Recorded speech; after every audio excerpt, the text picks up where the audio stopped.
পবিত্র ঈদ মিলাদুন্নবী সাল্লাল্লাহু আলাইহি সাল্লাম উদযাপন করা যাবে কিনা, অনেকে এটাকে জায়েজ মনে করে। এখানে আপনার অভিমত কি?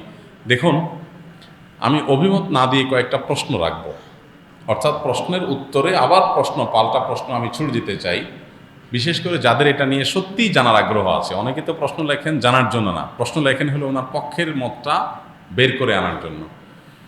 আমি বলতে চাই যে সাধারণত আমরা সাধারণ মানুষরা যে হুজুরের ভক্ত, আমরা তার কথা শুনি। যে হুজুর মিলাদুন্নবীর পক্ষে, তার ভক্তরা মিলাদুন্নবীর পক্ষে কথা বলে এবং সেরকম দলিল খুঁজে বের করে সোশ্যাল মিডিয়াতে সেটা নিয়ে লেখালেখি করে। আর যে হুজুর মিলাদুন্নবীর বিপক্ষে, ওনার ভক্তরা মিলাদুন্নবীর বিপক্ষে তারা ক্যাম্পেইন করে, কাজকাম করে। আমার কথা হলো যে আপনি হুজুরদের পক্ষ বিপক্ষ না নিয়ে কয়েকটা প্রশ্নের উত্তর খোঁজার জন্য আপনি নিরপেক্ষভাবে চেষ্টা করেন। আপনি নিজে একটু সচেতনভাবে, সতর্কভাবে, অনুসন্ধানের দৃষ্টি নিয়ে এই প্রশ্নগুলোর উত্তর খোঁজার চেষ্টা করেন। আপনি শুধু উত্তর খোঁজার যদি সিরিয়াস চেষ্টা শুরু করে দেন এবং নিরপেক্ষভাবে চেষ্টা করেন, আমার বিশ্বাস যে আপনাকে আল্লাহ তাআলা হেদায়েত এবং সঠিক পথ যেটাই সেটা আল্লাহ তাআলা আপনাকে দেখিয়ে দিবেন। শর্ত হলো আপনি আগে গিয়ারটা নিউট্রালে এনে তারপরে খুঁজতে হবে। আমরা যারা গাড়ি চালাতে জানি তারা জানি যে গিয়ার, আপনার ম্যানুয়াল গিয়ার সাধারণত গাড়ি, এটা আপনার নিউট্রালে থাকার পর স্টার্ট দিলে গাড়ি স্টার্ট হবে। গিয়ার একটা দিয়ে রেখে দিয়েছেন আগে, এরপর আপনি স্টার্ট দিচ্ছেন, তাহলে গাড়ি কি হবে না? স্টার্ট হবে না, গাড়ি দৌড় দিবে, লাফ দিবে, সেটা সঠিকভাবে সার্ভিস দিবে না। এখন আপনি নিজে আগে মিলাদুন্নবীর পক্ষের অথবা বিপক্ষের একটা গ্রুপের থেকে এরপরে বলতেছেন হ্যাঁ এই ব্যাপারে আপনি কি বলেন, কোরআন হাদিসে কি আছে, আপনি জানার চেষ্টা করছেন।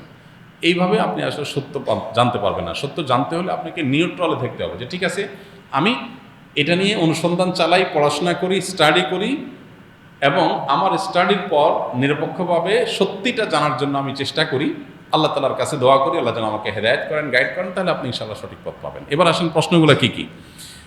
এক নম্বর প্রশ্ন হলো, নবী করিম সাল্লাল্লাহু আলাইহি সাল্লামের যেদিন জন্ম হয়েছে, মিলাদুন্নবী মানে হলো নবী সাল্লাল্লাহু আলাইহি সাল্লামের জন্ম, এটাকে কেন্দ্র করে উদযাপন, আনন্দ ইত্যাদি। প্রশ্ন হলো, নবী করিম সাল্লাল্লাহু আলাইহি সাল্লামের যে তারিখে জন্ম হয়েছে সেই তারিখটা কি চূড়ান্ত এবং অবিতর্কিত কিনা, অর্থাৎ অমুক তারিখে তিনি জন্মগ্রহণ করেছেন, ইতিহাসবিদগণ এ ব্যাপারে একমত কিনা বা হাদিস গ্রন্থগুলোতে এটা সুস্পষ্ট আসছে কিনা, এটা আপনি একটু জানার চেষ্টা করেন। আপনি যদি খোঁজ করেন, অনুসন্ধান চালান, তাহলে কিন্তু আপনি জানতে পারবেন, জানতে আপনার কষ্ট হবে না খুব বেশি, যে আসলে নবী সাল্লাল্লাহু আলাইহি সাল্লামের জন্মের তারিখটা এটা চূড়ান্ত কি চূড়ান্ত না। আপনি যদি অনুসন্ধান করেন, আপনি দেখতে পাবেন যে নবী সাল্লাল্লাহু আলাইহি সাল্লামের জন্মের এক্সাক্ট তারিখ নিয়ে ইতিহাসবিদদের মধ্যে নানা রকমের মত আছে। তাহলে কিভাবে আপনি চূড়ান্তভাবে একটা দিনকেই নিশ্চিত করে ধরে সেদিনকে আপনি উদযাপনে যেতে পারেন? নাম্বার এক, আপনি খোঁজার চেষ্টা করেন যে ওনার জন্মের তারিখটা এটা কি সুনির্ধারিত, অবিতর্কিত, নাকি এটা নিয়ে নানা মত আছে। আপনি একটু পড়াশোনা করার চেষ্টা করেন। নাম্বার দুই, নবী করিম সাল্লাল্লাহু আলাইহি সাল্লামের জন্মের তারিখটাকে তিনি নিজে উদযাপন করেছেন কিনা প্রতি বছর, এটা আপনি একটু জানার চেষ্টা করেন। তিনি যদি নিজে নিজের জন্ম উদযাপন না করেন, তাহলে তার সিনিয়র সাহাবি যারা, খলিফা আরও যারা আছেন, এই সমস্ত সাহাবিরা কেউ যারা নবী সাল্লাল্লাহু আলাইহি ওয়াসাল্লামকে সবচেয়ে বেশি ভালোবাসতেন, নবী সাল্লাল্লাহু আলাইহি ওয়াসাল্লামের ভালোবাসার দোহাই দিয়েই তো আমরা এটা করি।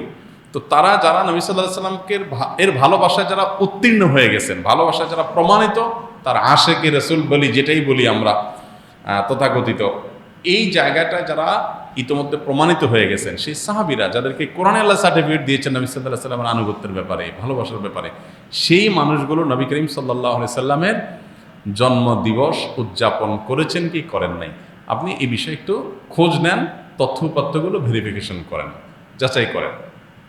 তৃতীয়ত হলো যে জন্মদিবস উদযাপনের এই কালচার কোত্থেকে আসছে, আপনি এটাও জানার চেষ্টা করেন। আপনি যদি এটা নিরপেক্ষভাবে এটা শুরু কোত্থেকে আসে দেখেন, আপনি দেখবেন এটা অগ্নিপূজক, প্রকৃতি পূজারী তাদের কাছ থেকে আসছে। এবং একসময় খ্রিস্টান ধর্মেও এই জন্মদিবস উদযাপন করাটার ব্যাপারে নিরুৎসাহিত করা হতো, নিষিদ্ধ করা হতো। পরবর্তীতে তারা নিজেরা আবার ওই প্যাগানদের দ্বারায়, প্রকৃতি পূজারীদের দ্বারা প্রভাবিত হয়ে তারাও তাদের নবীর জন্মদিবস উদযাপন শুরু করেছেন। আমাদের নবী সাল্লাল্লাহু আলাইহি ওয়াসাল্লাম বলেছেন, লা তুতরুনি কামা আতরাতিন নাসারা ইবনে মারইয়াম, তোমরা আমাকে নিয়ে বাড়াবাড়ি করিও না যেভাবে খ্রিস্টানরা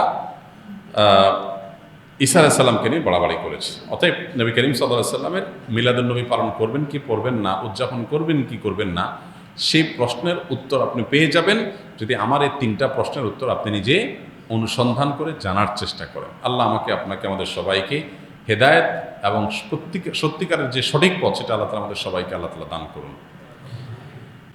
নিকটাত্মীয় খালাতো ভাইয়ের মেয়েকে বিবাহ করা যাবে কিনা? নিকটাত্মীয় খালাতো ভাইয়ের মেয়ে, তাকে বিয়ে করাতে শরঈ দৃষ্টিকোণ থেকে অসুবিধা নেই, শরঈ দৃষ্টিকোণ থেকে সমস্যা নেই। কিন্তু স্বাস্থ্যগত কোনো ক্ষতির কারণ আছে কি নেই, সম্ভাবনা আছে কি নেই, এ বিষয়ে সংশ্লিষ্ট বিষয়ে যারা ডাক্তার আছেন, বিশেষজ্ঞ আছেন, তাদের সাথে কথা বলতে পারেন। এর বাইরে শরঈ মাসআলার কথা যদি আপনি বলেন, তো আমরা বলবো যে খালাতো ভাইয়ের মেয়েকে আপনি বিয়ে করতে পারেন এবং চাচাতো ভাইয়ের মেয়েকেও বিয়ে করতে পারেন, কারণ সে আপনার মাহরাম না, সে আপনার সরাসরি একেবারে যে নিষিদ্ধ তালিকার আছে, যাদের সাথে বিবাহ বন্ধনে আবদ্ধ হারাম এবং দেখা দেওয়া জায়েজ, সেই তালিকার মানুষ না, যার কারণে এটা জায়েজ আছে। এরপর প্রশ্ন হলো, আমার শারীরিক অনেক সমস্যা, আমি যদি আপনার সাথে সাক্ষাৎ করতে পারতাম তাহলে ভালো হতো। আমাকে অনেক ডাক্তার হুজুর দেখাইছি, কিন্তু সমস্যার সমাধান হচ্ছে না। আমি রাতে ঘুমাইলে অনেক খারাপ স্বপ্ন দেখি, আমার শারীরিক সমস্যা অনেক খারাপ। 3.5 বছর যাবৎ আমার এই সমস্যা। কিছু স্বপ্নের ব্যাখ্যা আপনার ভিডিও দেখে বুঝেছি। দেখুন, প্রথম কথা হলো যে আমি আসলে কোনো রাকিও না, কোনো ডাক্তারও না। শারীরিক সমস্যা নিয়ে কোনো পরামর্শ দেওয়ার মতো কোনো সুযোগ বা জ্ঞান আমার নাই। এই জন্য মেহরবানি করে সংশ্লিষ্ট বিষয়ে যারা বিশেষজ্ঞ তাদের কাছে যাবেন। আমাদের আবেগ অতিমাত্রায় থাকার কারণে দেখা যায় আমরা যেখানে যেটা না হওয়ার কথা সেখানে যে সেটা আমরা তালাশ করি।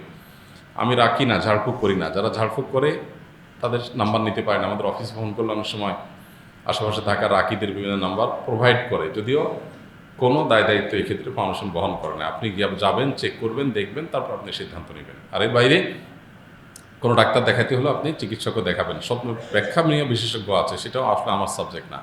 আমাকে মাসলা মাসাইল জানার জন্য বলতে পারেন। এর বাইরে আসলে আমি আপনার জন্য দোয়া করি, মনে প্রাণে আল্লাহ তাআলা আপনাকে পরিপূর্ণ শেফা দান করুন। বাকি সাক্ষাৎ করলে যে আমি আসলে তার সমাধান করতে পারবো, ব্যাপারটা সেরকম না।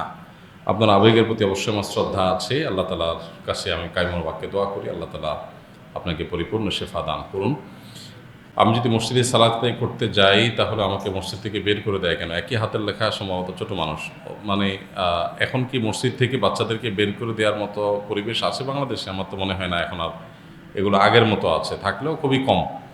মসজিদে বাচ্চাদেরকে অ্যাপ্রিসিয়েট করা উচিত, ইসলাম আমাদেরকে সেই নির্দেশ দেয়।